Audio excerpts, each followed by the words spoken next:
बांग्लादेश में हिंदुओं के साथ बहुत बुरा हो रहा, बहुत खतरनाक मार रहे हैं, पता नहीं क्या कर रहे हैं। लेकिन तुम ये देखो कि इंडिया में क्या चल रहा है। इंडिया में भाई जिसका तुम सोचो, जिसके पापा, जिसके फादर खुद ही इंडियन आर्मी में थे, उसी इंसान को जान से मार देते हैं भाई। तो इंडियंस के अंदर सिंपल सी चीज़ है, इंसानियत तो है नहीं, रिलीजियंस तो बहुत दूर की बात है। तुम सोच रहे हो कि मैं मेरा रिलीजन बचा रहा हूँ, धर्म बचा रहा हूँ, जो भी चीज़ बता रहे हो, क्योंकि एट द एंड रियलिटी ये है ना, इंडिया के अंदर अगर तुम सोच रहे हो कि ये सिर्फ और सिर्फ किसी पर्टिकुलर रिलीजन का ही पूरी कंट्री है, तो तुम सोच के देखो जो लीडर थे उस समय तुम क्रिटिसाइज कर लेते, उस समय तुम प्रोटेस्ट कर लेते, भाई ये हमारी कंट्री सिर्फ और सिर्फ एक रिलीजन की। भाई यहाँ पर इंडिया इज़ वेराइटी, यहाँ पर हर रिलीजन का बंदा, हिंदू, मुस्लिम, सिख, क्रिश्चियन, हर रिलीजन का बंदा आके रह सकता है और सब कुछ रह सकता है, उसकी फैमिली जो भी चीज़ है। अगर तुमको इतनी प्रॉब्लम थी तो स्टार्टिंग में तुमको प्रोटेस्ट करना था, सब कुछ करना था। इट्स नॉट, क्यों? क्योंकि इसका रीजन ये था कि इंडिया जो कंट्री है वो चलती थी ह्यूमैनिटी पे, और आज के जो है ना तुमको डिस्ट्रैक्ट कर रखा है। ह्यूमैनिटी 1% नहीं है, धर्म के नाम पर तुमको लड़वा देंगे। धर्म की असली मीनिंग ही नहीं पता इनको।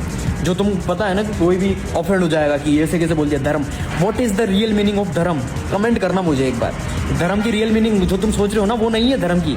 धर्म की रियल मीनिंग तुम्हें पता भी नहीं होगी। और जो किताबें पढ़ लेंगे, जो तुम्हारी रिलीजियंस बुक है, कोई बुक नहीं सिखाती कि लड़ाई करो या कुछ भी करो, कुछ भी नहीं सिखाती। At the end her book यही सिखाती है, जितने भी हमारे गॉड के बुक्स जितनी भी है, सब वही सिखाती है, इंसानियत सीखो, इंसानियत इंसानियत इंसानियत, बस, बाकी कोई नहीं। बाकी सारी चीज़ें डिस्ट्रैक्शन है भाई, कि बांग्लादेश में हो जाए या पाकिस्तान में हो जाए, कहीं पर भी हो जाए। लेकिन चाइना, आप देखो, चाइना जो है ना, चाइना की कंट्री तुम उसके हाथ नहीं लगा सकते। अगर रियल में अगर वो चाइनीज़ होता ना, मजाक नहीं कर रहा हूँ मैं, पूरे इंडिया की ऐसी तैसी कर देता चाइना। समझ रहे हो ना तुम? अगर तुम सोच रहे हो चाइनीज़ करके मार देंगे किसी को, अबे हाथ लगा के दिखा दो चाइनीज़ को तुम, वो तुम्हारी मुंड फाड़ देंगे चाइनीज़ वाले। चाइनीज़ वालों के आज तक तुमने देखा कभी उसका उनका प्राइवेट जेट या उनका पूरी हाईजैक कर लिया, प्लान हाईजैक कर लिया, उनकी कंट्री के अंदर कोई अटैक हो गया? कुछ भी नहीं देखा होगा तुमने, कुछ भी नहीं। किसी की हिम्मत भी नहीं है।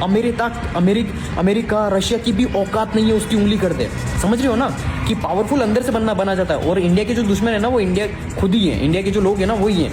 तुम जो देख रहे हो ना, वही दुश्मन है आधे से ज़्यादा।